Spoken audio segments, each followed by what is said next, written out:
China has called on the United States to show respect if it wanted the two countries to meet for talks after President Donald Trump unleashed a trade war with sweeping tariffs. In a statement, the Chinese Foreign Ministry spokesperson Lin Jian said if the US really wants to talk, it should adopt an attitude of equality, respect and mutual benefit, warning that if the US ignores the interests of both the countries and the international community and insists on a trade war, China will definitely fight to the end. He said the Chinese people do not provoke trouble but are not afraid of it either. Lin Jian said pressuring, threatening and extortion are not the right ways to deal with China. More in the following report.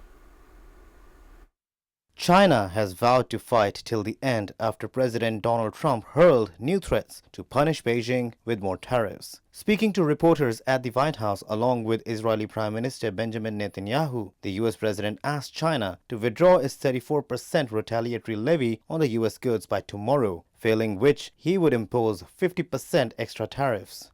With China, as you know, against my statement, they put a 34% tariff on above what their ridiculous tariffs were already.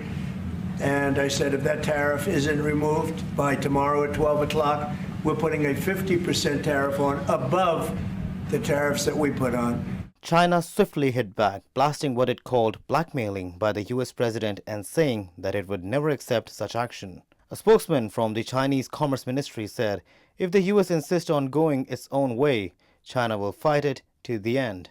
He said if US escalates its tariff measures, China will resolutely take countermeasures to safeguard its own rights and interests. The Chinese ministry reiterated that Beijing sought dialogue with Washington and that there were no winners in the trade war. Trump upended the world economy last week with sweeping tariffs that have raised the specter of an international recession. But he has ruled out any pause in his aggressive trade policy despite a dramatic market sell-off. Analysts say that the standoff increases the likelihood of an all-out trade war between the world's two largest economies. The new tariffs could leave some US companies bringing in certain goods from China facing a 104% tax. Most Asian markets opened higher on Tuesday, although Taiwan saw a further 4% fall. Europe's biggest stock markets, including London FTSE 100, all closed over 4% down on Monday.